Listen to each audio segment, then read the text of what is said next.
दोस्तों आप सबका स्वागत है मेरे इस चैनल में। दोस्तों आज हम देखेंगे how to calculate area of circle with Python. वैसे तो ये काफ़ी इजी प्रोग्राम है, लेकिन हम इसमें थोड़ा ट्विस्ट लाएंगे और इसको डिफरेंट तरीके से सॉल्व करेंगे।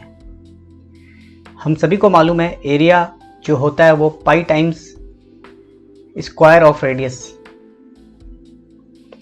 तो area is equal to pi into r to the power 2। तो इसे हम आगे सॉल्व करेंगे नॉर्मल मेथड्स, जिसमें हम इनपुट फंक्शन का यूज़ करेंगे, फिर उसके बाद इनबिल्ट मैथ्स मॉड्यूल, फिर उसके बाद हम नॉर्मल फंक्शन से करेंगे, फिर उसके बाद लैम्डा फंक्शन से। तो आइए हम अपने विजुअल कोड में चलते हैं। ये रहा हमारा विजुअल स्टडी कोड। दोस्तों सबसे पहले हम नॉर्मल तरीके से करते हैं। तो हम सबको मालूम है एरिया होता है पाई आर स्क्वायर, तो हम इसमें लिखेंगे pi multiply by r raise to the power 2। ये हमारा फॉर्मूला तैयार हो गया। अब आप देखेंगे इसमें हमें पाई और आर की वैल्यू चाहिए ताकि हम एरिया को निकाल सकें। तो पाई हम सबको मालूम है, पाई इज इक्वल टू 3.14। ये पाई की वैल्यू हो गई है। फिर रेडियस भी हमें देना होगा, तो रेडियस हम दे देते हैं 2। अब हम नीचे अगर हम इसे रन करते हैं तो अभी ये रन नहीं होगा। क्यों? क्योंकि अभी हमें प्रिंट नहीं दिया है, क्योंकि हम डिस्प्ले कराएंगे आउटपुट, तो एरिया को हमें प्रिंट देना है, प्रिंट, और प्रिंट के अंदर एरिया। अब हम इसे रन करते हैं तो ये आंसर आ गया है। आप चाहो तो इस पाई को 22/7 भी लिख सकते हैं। तो ये इसका आंसर आ गया। अब हम इसी में थोड़ा ट्विस्ट करते हैं और हम क्या करते हैं, जो इनपुट है रेडियस का वो अपने आप ना देते हुए जो हमारा यूज़र है उसको बोलेंगे कि इनपुट आप खुद दो। तो हम इसमें क्या करेंगे, इनपुट फंक्शन का इस्तेमाल करेंगे, इनपुट, और फिर इसके अंदर हम लिख लेते हैं इंटर द रेडियस वैल्यू। आप क्योंकि इनपुट एज ए स्ट्रिंग होता है, तो इसीलिए हमें इसको या तो इंटीजर या तो फ्लोट में कन्वर्ट करना पड़ेगा। तो हम यहाँ फ्लोट में कर देते हैं, ये ब्रैकेट और ये क्लोजिंग ब्रैकेट। अब इसको हम रन कर देखते हैं। तो अभी इसमें आ गया इंटर द वैल्यू, हम इंटर कर लेते हैं 2। तो आप देखेंगे तो ये हमारा आउटपुट है। और अब हम इसको थोड़ा और छोटा कर सकते हैं, यानी कि इसको हम उठाकर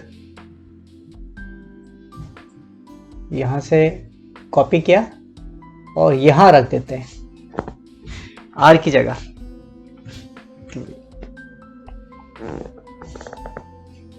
और इसे हम हाईलाइट कर देते हैं। अब हम इसे फिर रन करते हैं, इंटर द वैल्यू 2। तो आप देख रहे होंगे हमारा जो आंसर है वो सेम है और प्रोग्राम छोटा हो गया। अब हम क्या करते हैं, इसे और छोटा करने की कोशिश करते हैं। जो हमारा ये एरिया है इसे हम कॉपी कर देते हैं पूरा, और इसे हम यहाँ पेस्ट कर देते हैं एरिया में।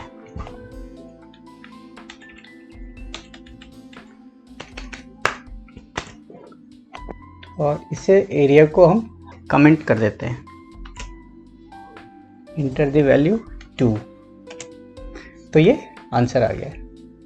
तो आप देख रहे हैं अब हमारा जो प्रोग्राम है वो एक लाइन में ही सॉल्व हो रहा है, यानी 2 लाइन में, एक पाई को डिफाइन कर रहे हैं और एक प्रिंट में। अब हम चलते हैं सेकंड वे में। सेकंड वे में क्या है कि हम चाहते हैं जो पाई हम मैन्युअली दे रहे हैं उस पाई को हम मैन्युअली ना लिखें, यानी पाइथन अपने आप उस पाई की वैल्यू एक्सट्रैक्ट करें, जो वैल्यू होती है। तो हम क्या करेंगे, यहाँ पर import मैथ, ये एक मॉड्यूल हो जो इनबिल्ट मॉड्यूल है पाइथन प्रोग्राम के अंदर। और फिर हम चाहते हैं इसको थोड़ा शॉर्ट कर दिया जाए। जब हम इसे कॉल करें तो मैथ्स ना लिखते हुए SM लिख देते हैं। अब क्या होगा, ये जो पाई है ये हम कमेंट कर देते हैं और यहां पर हम M लिख देते हैं, M डॉट। अब हम इसको रन करते हैं और यहाँ पर वैल्यू लिखते हैं 2। तो आप देख रहे हैं सेम वैल्यू आ रही है। ओके, तो अगर आप चाहो तो इसमें एक कॉलन लगा सकते हैं। अब फिर इसे रन करते हैं, इंटर द वैल्यू, ये हम 3 करते हैं तो ये वैल्यू आ गई। तो ये हो गया हमारा एक तरीका। अब हम चाहते हैं कि थ्रू फंक्शन करें।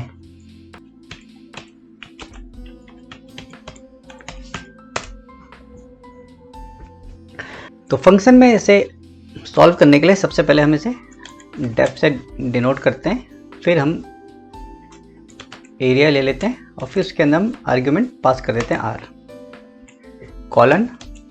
हम रिटर्न के थ्रू इसे सॉल्व करेंगे। ओके, हमें रिटर्न क्या चाहिए, हमें चाहिए return pi r square. Okay, pi multiply by r raise to the power 2। Okay, ये पाई हमने मैन्युअली तो डिफाइन नहीं कर रखा है, हमें ये इनपुट मैथ्स मॉड्यूल से लेना है, तो इसीलिए हम इसको M डॉट कर देंगे। ठीक है, तो ये हमारा रिटर्न हो गया है। ओके, अब हमें इसको इसके वैल्यू को स्टोर करना है, तो हम ले लेते हैं x is equal to. Okay, अब हम क्या करेंगे, x इक्वल टू फंक्शन को कॉल करेंगे इसमें, और हम इसके अंदर पास कर देते हैं 2, जो सॉरी यहाँ पर A कैपिटल है, तो वैल्यू पास कर देते हैं 2। अब देखते हैं अगर इसको हम रन करेंगे वैल्यू आती है कि नहीं आती।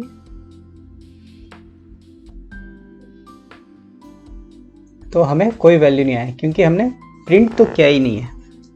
तो अब हम इसे प्रिंट कर देते हैं और प्रिंट के अंदर कमेंट लें एरिया इज। ओके, कॉलन लगाया, फिर कॉन्केट कर दिया, फिर x लिख दिया। तो अब हम इसे रन करते हैं, तो रन करते हैं तो हमारा वैल्यू हमें मिल गया। अब हम चाहते हैं कि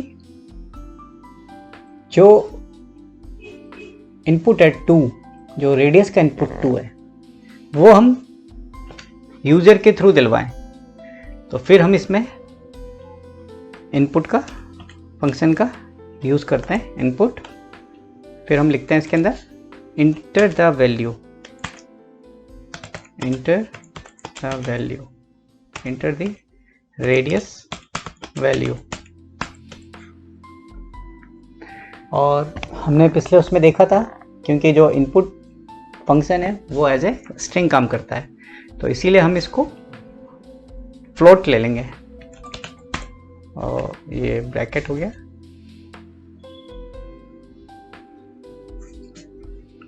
सॉरी, हमें इसके अंदर लिखना है फ्लोट, ये ब्रैकेट और फिर ये क्लोजिंग ब्रैकेट। तो इससे हमारा जो रेडियस की वैल्यू वो यूज़र खुद देगा। तो अभी रन करते हैं, तो ये आ गया यहाँ पर, तो हम देते हैं 2, तो ये हमारा वैल्यू आ चुका है। आप 2 की जगह कुछ और वैल्यू भी दे सकते हैं, तो यहाँ पर हम एक कॉलन लगा लेते हैं, फिर रन करते हैं, फिर हम यहाँ दे देते हैं 100 दे देते हैं। तो ये इसका आंसर है। अगर आप चाहे तो इसे और छोटा कर सकते हैं, यानी कि जो ये x की वैल्यू है, यहाँ पर जो हमने कॉपी लिख कर रखा है, उसे हम क्या करेंगे, नीचे पेस्ट कर देते हैं x की जगह, इसे हम कमेंट आउट कर देते हैं। तो अब हम रन करते हैं, इंटर द वैल्यू 2, तो ये हमारा आंसर आ गया।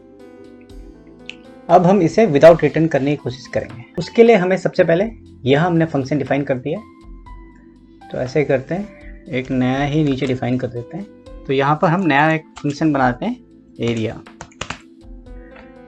और इसमें रेडियस एक आर्ग्यूमेंट पास कर देते हैं, इंडेंट कर देते हैं इसे। अब तो हमें मालूम है जो फॉर्मूला होता है एरिया का, x equal to pi r square, pi multiply by r raise to the power 2। Okay, तो यहाँ पर पाई जैसे हम जानते हैं, ऑलरेडी हमने इसको मैथ्स जो मॉड्यूल है उससे इंपोर्ट कर रहे हैं, तो इसीलिए हम m डॉट लिखते हैं। अब इसके बाद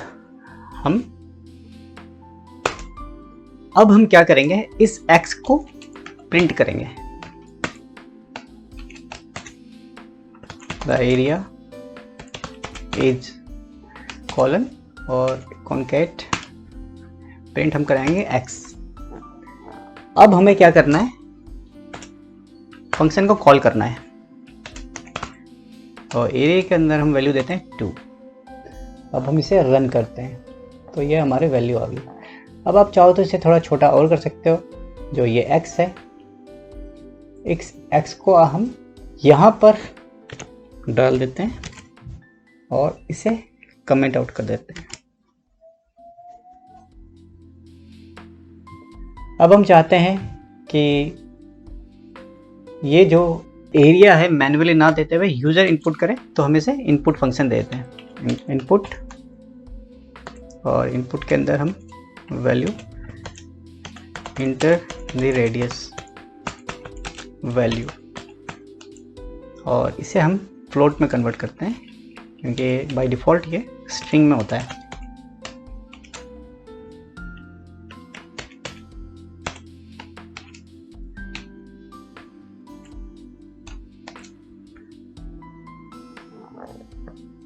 अब हम इसे रन करते हैं, इंटर द वैल्यू 2 देते हैं, तो ये हमारा आउटपुट आ गया है। अब हम इसे लैम्डा फंक्शन के थ्रू सॉल्व करते हैं। तो सबसे पहले x is equal to LAMB lambda, फिर लैम्डा में हम लिख लेते हैं अंदर हमें चाहिए r, फिर उसके बाद कॉलन, फिर कॉलन के बाद हम pi multiply by r raise to the power 2, जैसे कि हम जानते हैं m डॉट पाई हमें करना होगा। अब हम इसे प्रिंट आउट कर देते हैं, प्रिंट, और x के अंदर हमें जो वैल्यू देनी है r की, तो हम देते हैं 2। अब हम इसे रन करते हैं, तो हमें जो वैल्यू मिल गई एरिया की। और वैसे ही अगर हम चाहते हैं कि ये यूज़र खुद दे, तो यहाँ पर हम इनपुट फंक्शन को ऐड कर सकते हैं, input enter the value of r colon, और हम सभी को मालूम है कि ये इनपुट फंक्शन को हमें फ्लोट में कन्वर्ट करना, बाय डिफ़ॉल्ट ये स्ट्रिंग में होता है। अब हम इसे रन करते हैं, यहाँ पर हम वैल्यू देते हैं 2, तो ये हमारा आंसर है। आप वैल्यू कुछ भी दे सकते हैं, यहाँ पर हम वैल्यू देते हैं 500, ये हमारा आंसर है। दोस्तों, अभी आपने जो ये छोटा सा एक प्रोग्राम एरिया ऑफ सर्कल, जिसको हमने अलग अलग तरीक़ों से सॉल्व किया है, वो आपको इंटरेस्टिंग लगा होगा। Thank you.